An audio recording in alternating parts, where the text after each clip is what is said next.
এখানে যে বুট কলাইগুলো লাগিয়েছিলাম মানে ছোলা কলাইগুলো, সেগুলো আস্তে আস্তে ছোলা কলাই হচ্ছে, মানে কলাই ধরছে। আমি আপনাদেরকে দেখাচ্ছি। এই যে ছোট্ট ছোট্ট যে ছোট ছোট কলাই হচ্ছে, দেখুন। এই যে ছোট ছোট কলাই হচ্ছে, পুরো দেখতে পাচ্ছেন এগুলো গোটায়। আর এই যে নীল নীল ফুলগুলো দেখতে পাচ্ছেন, এগুলো নীল নীল ফুল। এগুলো আস্তে আস্তে কলাই হবে, আর ছোট ছোট কলাই হবে, সেগুলো অবশ্যই দেখাচ্ছি। এই যে ছোট ছোট কলাই হয়ে আছে, ফুল হয়ে আছে, সরি।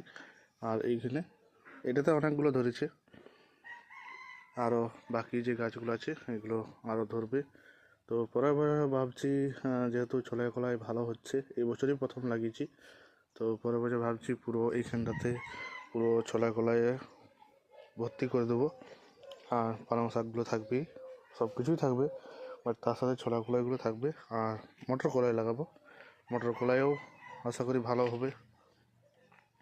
মাটিটা অনেকটা ভালো হয়েছে আর ভালো লাগছে। এই যে বেগুনগুলো দেখুন, বেগুনগুলোতে ফুল আসছে, একটা দুটো করে ধরছেও, খাওয়া হচ্ছে। তো সেভাবে বেগুন গাছগুলো এখন আপাতত রোগ নেই, কারণ এখন শীতটা অনেকটা চলে গেছে, কুয়াশা পড়াটা একটু কম হয়েছে, সেহেতু পোকা লাগা সম্ভাবনাটা এখন অনেকটাই কম। এই যে বেগুন ধরছে, তো যেহেতু রোদ দিচ্ছে, রোদের তাপটা একটু বেড়েছে, সেহেতু গাছগুলোর উপরে আস্তে আস্তে ফল ধরার যে প্রক্রিয়াটা অনেকটাই বেড়ে যাবে। আর এখানে দেখুন চাপ গেঁদাটা এখানে খুব ভালো হয়ে আছে। আর টুরি গেঁদা, এটা ছোটো ছোটো গেঁদা। আর লেবু গাছটা যদি কথা বলি, তো যে 12 মাসি লেবু গাছ, এটা পাতি লেবু, তো সেটাতে ফুল আসছে। এই যে দেখতেই পাচ্ছেন অনেক ফুল এসছে। এখানেও ফুল এসছে,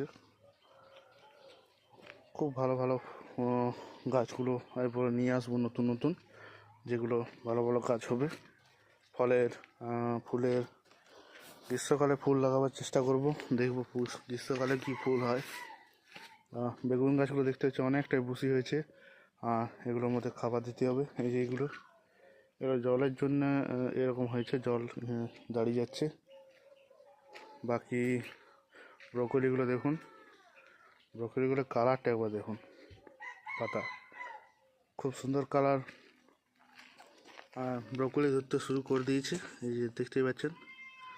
এগুলো আস্তে আস্তে ব্রকলি হবে এবং তারপর